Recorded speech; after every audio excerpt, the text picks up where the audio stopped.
welcome to Get the Table, another wrestling roundtable discussion podcast with myself, Adam Wilborn, one of the Dudley boys, Michael Sidgwick from WhatCulture, and Andy Murray from WhatCulture, here to discuss another burning wrestling issue. But before we get into it, if you're a fan of this sort of thing, make sure you subscribe to WhatCulture Wrestling on either iTunes, Spotify, wherever you get your podcasts from, for daily wrestling podcasts where we review Raw, SmackDown, NXT 2.0, AEW Dynamite, AEW Rampage, pay-per-views, bloody premium live events. We have interviews, more roundtable discussions like this one, and a round of the week complete with a bloody good quiz, of course, on WrestleCulture. As I said, though, joined by Andy Murray and Michael Sidgwick. And gents, we are gathered here today to talk about the brilliant 606 wrestling matches to see before you die book, which is available still at shop.whatculture.com. But we're going to do something a little bit different with this today, boys. There are some sensational matches and some terrible matches that you have to read about in this book. But talking a little bit more about it, I want to talk about 10 matches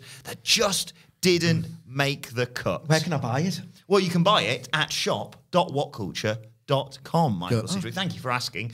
Andy, start us off. What was you and Sidge and a multitude of other people were involved in writing this book, but what matches just missed out on making the 606? I'll start with the personal hardest cut from my list of matches that I wanted to write and just couldn't end up squeezing into the 606 because, well, I just had to write about 5 different Fiend matches. A legendary indie match that maybe our audience isn't particularly familiar with, and I would encourage them straight away to check out. It's on YouTube. It's very easy to find. Samoa Joe versus Necro Butcher from IWA Mid-South, Something to Prove 2005. Scarcely resembles a wrestling match, this thing. It is Samoa Joe trying to bludgeon a zombie deathmatch guy to death using every tool in his violent playbook. It is not for the weak of heart, not in the sense that, oh, they're cutting each other up with light tubes and barbed wire, in the sense of he has just suplexed him off the apron onto concrete with nothing to protect his head. Oh, there's suddenly a pool of blood there. This is basically a shoot. It's a fierce gladiatorial red hot fight between two guys who, if you believe, you know, the story surrounding this match, had no respect for each other and their styles whatsoever, which only enhances it. It's one of the realest things I've ever seen in pro wrestling, and I would wholeheartedly recommend checking it out, particularly if, like me, you are a psychopath. It's literally a snuff film without the final scene. Like, mercifully, without the final scene. It's horrible. It's genuinely, if you want to be a nerd about it, it's, if you put yourself in the frame of mind of a Bret Hart, for example, it's an affront to the actual craft of professional wrestling. And that's why it's great.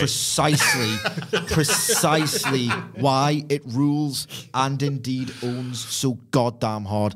Is it, it's Punk and Prazak on commentary? Yes, Punk aghast at some of the things that are unfolding in front of him. When the spot happens that Murray's just pointed out, where Samoa Joe just suplexes him head first on exposed concrete, I'm pretty certain Prazak just goes, ah!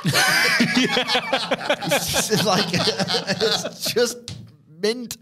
It's like, it's not a botch gone awry. It's like, I bloody love that Necro Butcher. Oh, he was fired up for it, wasn't he?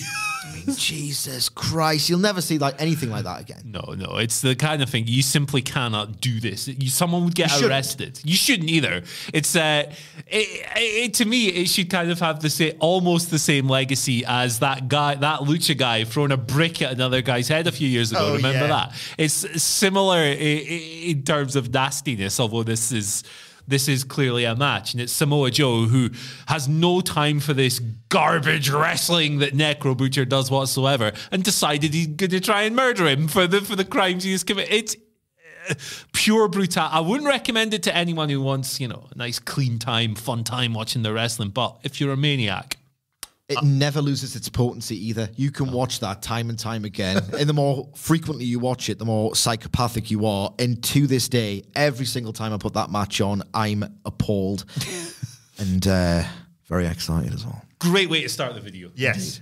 I'm very pleased to report there are some Samoa Joe matches in this book. Are there any Necro Butcher matches? Well, you have to buy it to find out. One of the matches that I suggested, because it was sort of like they didn't trust me to write any stuff about it, obviously. But when we were... for 200 words. When we were collating these ideas, we were all asked for potential matches to add. It was 505, then it became 606, of course. One of the matches that I suggested, I'll do my fun one in a bit, but one of my genuine suggestions was a brilliant, I thought, ladder match for the NXT Tag Team Titles from TakeOver 25. Street Profits versus Oney Lorcan and Danny Burch versus Undisputed Era versus Forgotten Sons. The reason for that not being in here is probably because there's quite a lot of other brilliant ladder matches in here as well, isn't there? Yeah, there absolutely is. The overwhelming memory I have of the match you're talking about here is, and the past couple of years have taught us more about Jackson Riker and his personality. Yes. Whatever, we're not going into that stuff. But at the time, he really came off as like this forced, intense guy who you didn't really want on your screen, but you understood why he was there in NXT because he was massive. You can totally understand why Vince McMahon would go, "Yeah, but I'll get that big boy in there." The overwhelming memory I have of this is having those thoughts about, oh, this guy's really awkward and I don't like him on my screen, and him just eating dirt towards the end of this match. I remember watching this, and I don't think I'd seen the Street Profits before, so I have three memories of it. Obviously, Street Profits winning the tag titles and having a brilliant, Solo Cup celebration and stuff, and the crowd loving it as well. I think this might have been the time they were celebrating with a baby in the crowd as well. I'm not 100% sure. It was, like you say, Jackson Riker coming in and that fear of, oh God, because they were vacant at the time. Oh God, they're going to put the tag titles on the Forgotten Sons, because you could see what it was going to be. All the tag teams teamed up to take out Jackson Riker, and it's like, lads, you've forgotten about the tag team that he represents that are also in this match. And Kyle O'Reilly taking the most ridiculous bumps in this match. But like I said, lots of other great ladder matches in here. Absolutely. For me, it's almost bittersweet watching that match. It was probably the last time the true spirit of NXT, or what it was purported to be, was actually manifest on a takeover stage. Two guys who were just part of the WWE system, the purpose behind which, because, for a few years they did, but mostly they did not like having other guys come in. The whole purpose of the Performance Center was to build guys from the ground up and put them on a path to superstardom. And it was rewarding watching them go from nobodies to somebodies. And that was crystallized, that ethos, in this match. It was probably the last time, beyond, your Bron Breakers, that actually happened. Sticking with NXT, there's several matches, of course, from that excellent period in here. But there was one match that you feel was neglected from a TV episode of NXT. Bayley versus Eva Marie. Oh! Like, legitimately a masterpiece. Bayley was so good that she could guide Eva Marie, of all people, through the mechanics of a passable pro wrestling match, but it was so much more than that.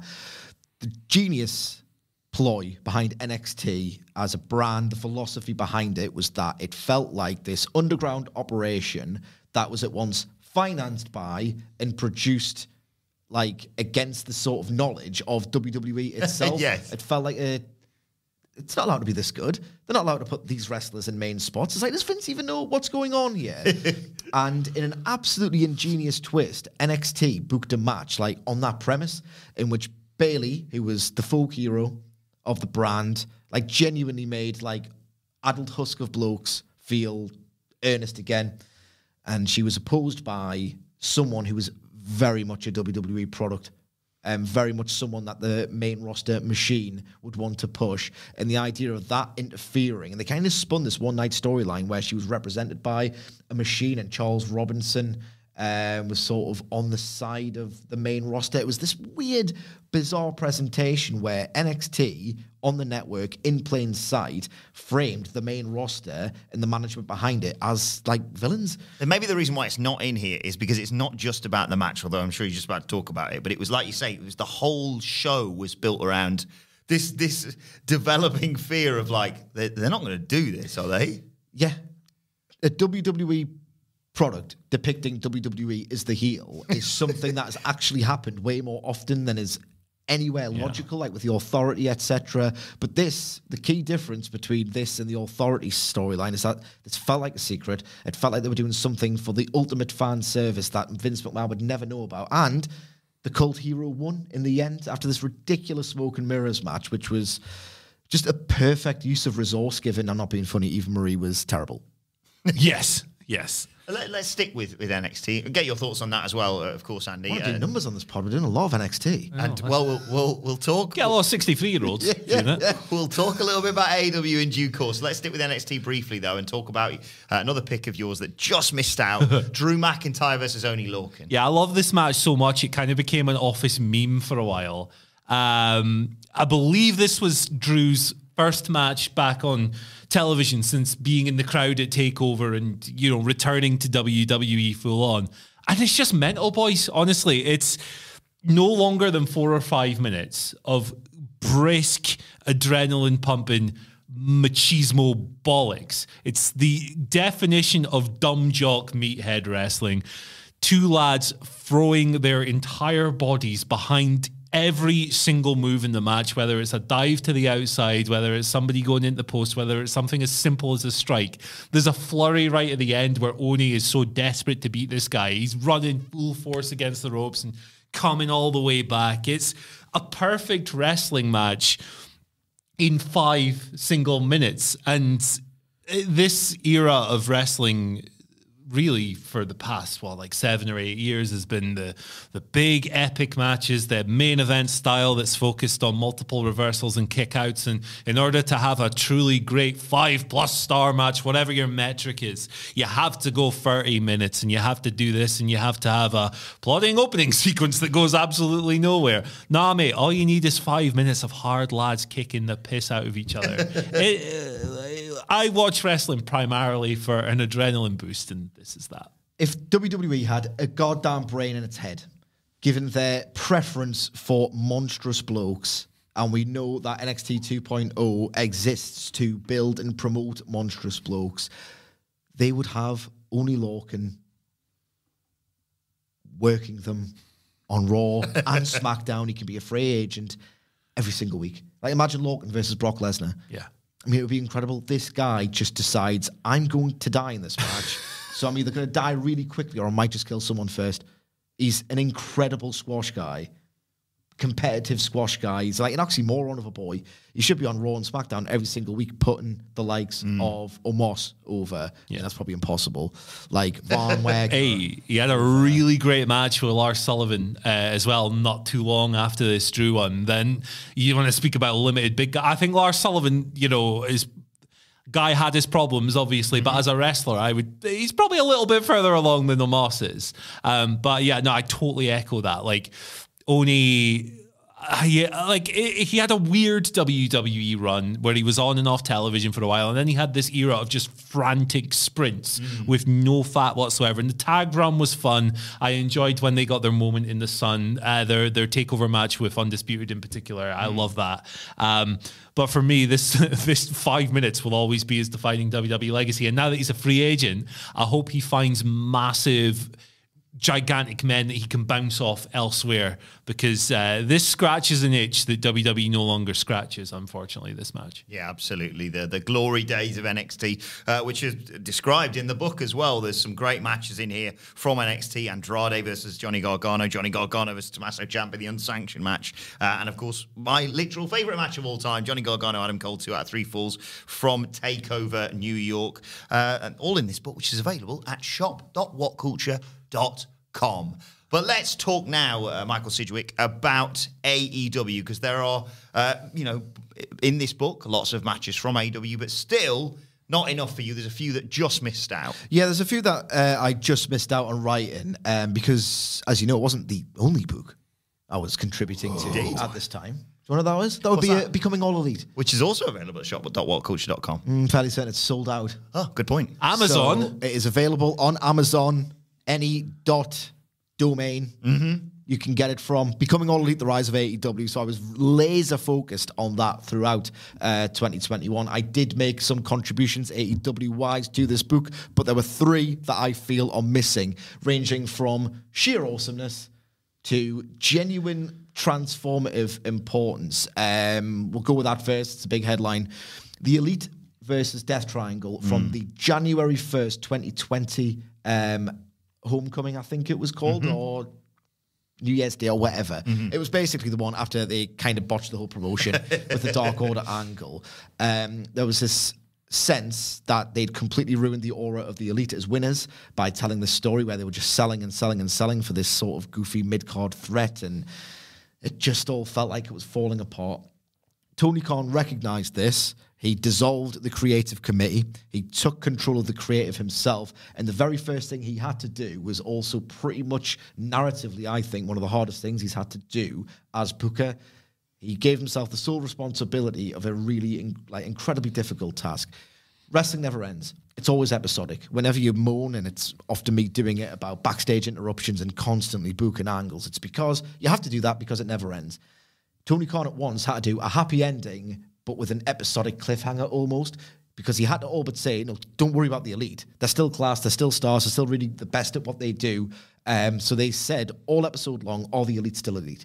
But you can't have a happy ending because it doesn't end, and there'd be no viewers watching if, all right, it's completed. Yeah. All Elite wrestling. Yeah, that's still Elite. All right, okay, that's the end of the promotion. So they did this wonderful story where the Elite are still Elite, but it's not quite whole because Hangman Page is getting like shunted to the margins, and he got over as this like sort of commentary guest commentator where he was drinking and he was getting shot like he was on the sitcom. So episodic and season finale at the exact same time, and the best way of trying to get the Elite reheated was just go and work a trios banger.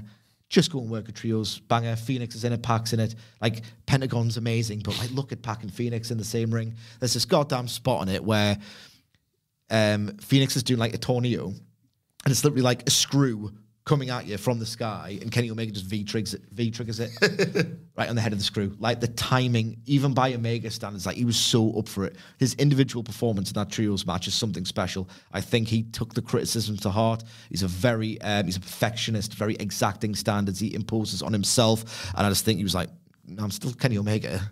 Like, I might have sold for a creeper from some rubbish angle. Do not get it twisted. I am Kenny Omega. His individual performance is fabulous. Murray, have you got any abiding memories of that one? Not particularly, other than what you've said. They desperately needed to come back in 2020 after that not good ending to the December 18th episode of Dynamite. It's not a match I've ever gone back to rewatch, but it's one that I just remember being an absolute banger. It's exactly what you said it was. It's creative, it's incredibly well executed, it's white hot, and it was exactly what the promotion needed to transform it from a grotty end to 2019 into 2020. They got like the rights fee, I believe, like 8 days or like a fortnight removed from that. I'm not saying that Kenny Omega working Phoenix for 5 minutes of a sequence compelled Warner Media to say, here, here's hundreds of millions of dollars. I think it was trending that way anyway, irrespective of the December 18th debacle, but it was a much needed return to form.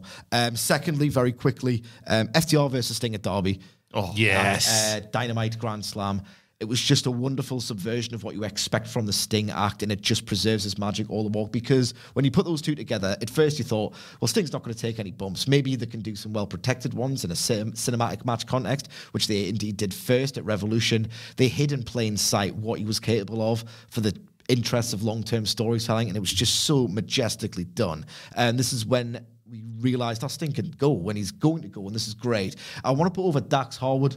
His role in this match was so great. They came out wearing NWO-themed trunks, and they picked not only Sting's sort of most famous kayfabe enemy in the New World Order, but in majestic heel work, again, Dax Harwood tried to put him in a tombstone. It's like, oh, right, well, I haven't wound you up enough for the NWO stuff. What I'm going to do is put you away with the signature move of the guy that everyone thinks you're the same as, but he's better than you. And then with ridiculous athletic endeavor, given how old he is, Sting reverses it. Like, Sting reversing a tombstone in like 2021 was just tits. It was absolutely tits. Everyone's seen it. Watch it again. I watched it again. I went on a mini FTR kick the other month, and I decided I'm going to watch some of their matches. And I watched that one, and it was incredible. Lastly, AEW-wise, because it subverted one of my least favourite stipulations, the last man standing match. Yes. Was the Jon Moxley versus Lance Archer Texas Death from Fyter Fest 2021. They decided, right, the worst bit about a last man standing match is people pretending to sell for 9 seconds and then getting up at the end.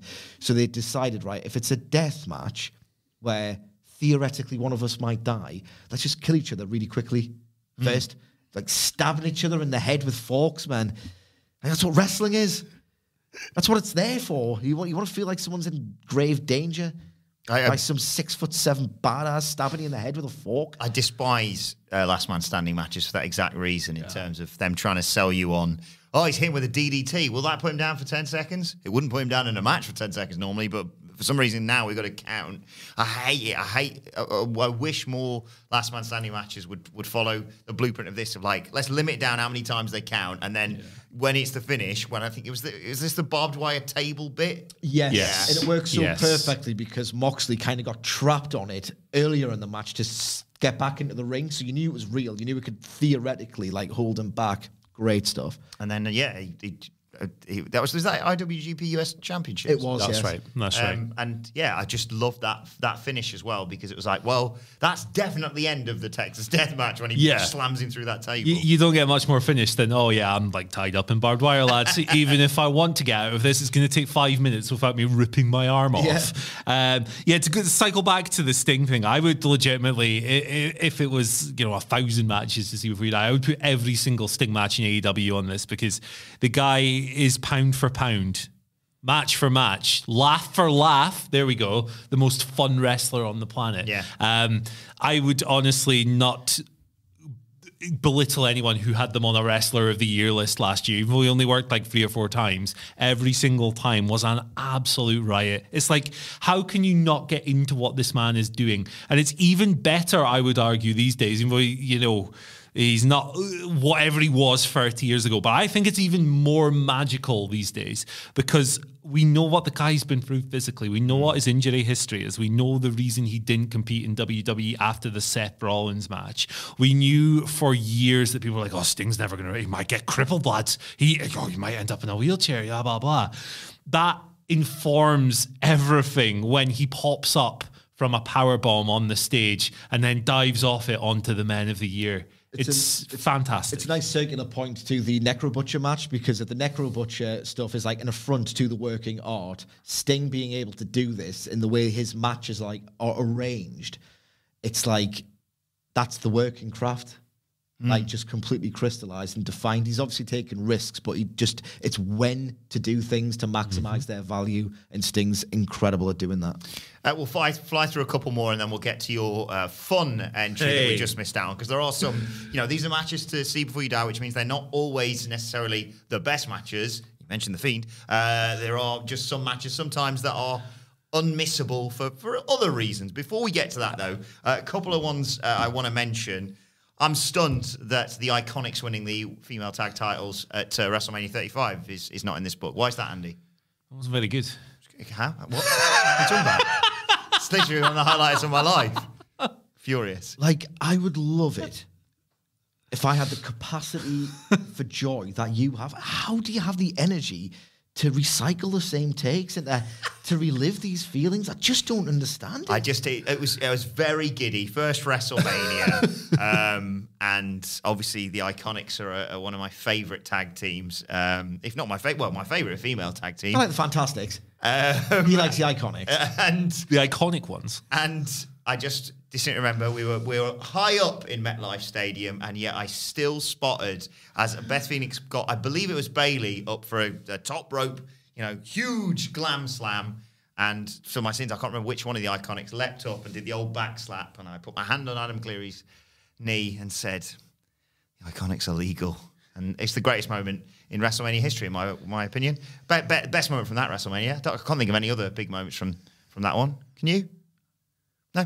Good. Right, another one that we've not been able to include in this book. We have got several fantastic WCPW matches, but Phil, who's editing, will I'm sure agree that it's a shame we didn't manage to mention Will Ospreay versus Ricochet, which, it's Will Ospreay versus Ricochet, but you need to see the match where the top rope broke.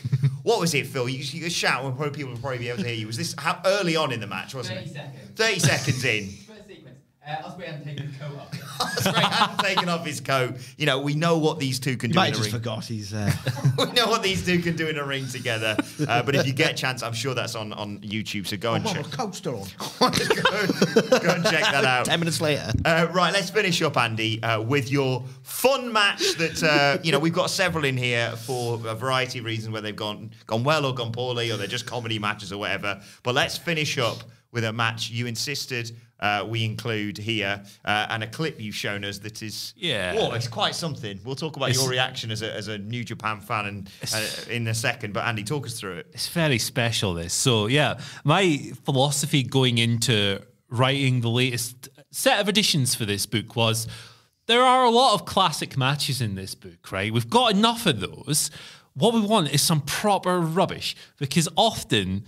And, it's not usually until a few years later until you appreciate it. But the historically bad matches in pro wrestling history are often just as watchable as the historically good. And I think that if you want to experience the full breadth of pro wrestling joy, you need to watch things like Judy Bagwell on a forklift, right? You need to watch things like The Giant versus Hulk Hogan, featuring the debut of the Yeti. Yes. You need to watch The Chamber of Horrors. It's that car crash so bad it's good appeal.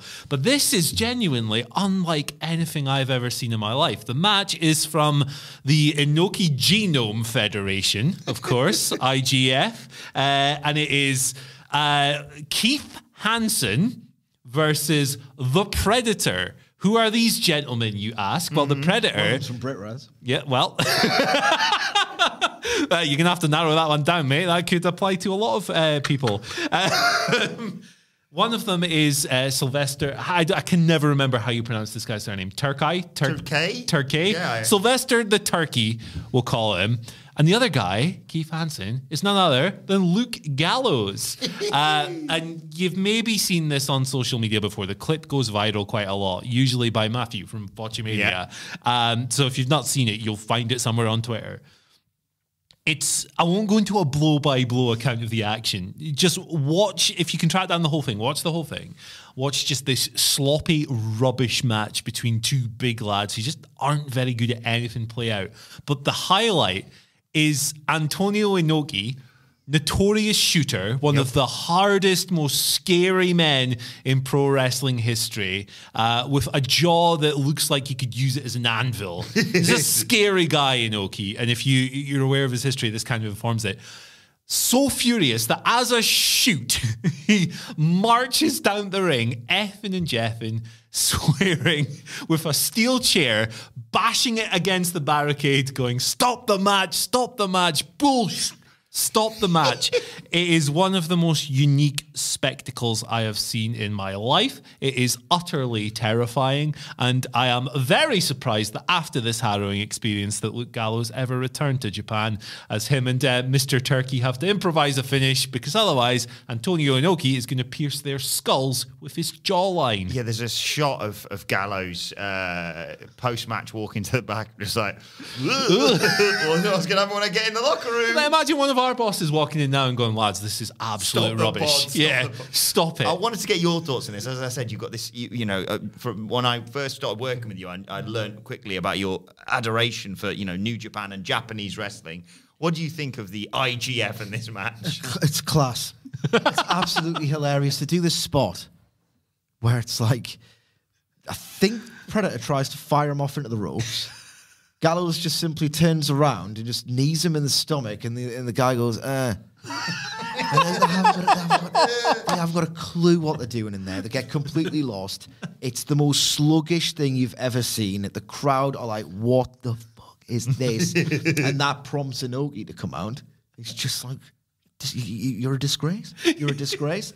Now, it's funny that Murray wanted to go for the so bad it's good route during the revisions, because during the initial 505 process, I wanted some of that action as well.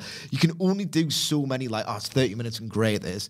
And all the finishes are really starting to get more convincing the deeper you get in. I had a great time doing a lot of vintage 90s Kings Road stuff from old Japan. After like 15 matches, I was like, "Oh God, I want to see the Bushwhackers adherence of wrestling." So if you make it this far through WWE, AEW, Ring of Honor, the Crockett territory, various 80s territory. You get some real deep cuts of history as well, Ricky Dozan, all the rest of it. If you make it that far from the good, the bad, the great, you get to the goddamn ugly. Heroes of Wrestling is covered towards the very end. It runs the full spectrum of the professional wrestling form, there or thereabouts. The best of the 90s Joshi scene, so much and more. But if you persevere, if you read all of these words crafted by several different minds over a span of goddamn years, you will get to the worst of the worst, which, as my esteemed colleague knows, is in fact the best. Right, well, you can get your hands on it. As I said, shop.whatculture.com. 606 wrestling matches to see before you die. If you have read it, do let us know your thoughts in the comment section or on some matches we maybe missed out. You can also let us know on Twitter at WhatCultureWWE. Well, actually, you can follow all three of us. You can follow Andy Murray at... You can follow me, Andy H. Murray. The H stands for... You can follow Michael Sidgwick at... M. Sidgwick. What's the M stand for? Michael. Adam Wilborn. Follow us all at WhatCultureWWE and make sure you subscribe to What Culture Wrestling wherever you get your podcasts from for daily wrestling podcasts. This has been Get the Table. My thanks to Andy Murray. Thanks to Michael Sidgwick. Thank you for joining us, and we will see you soon.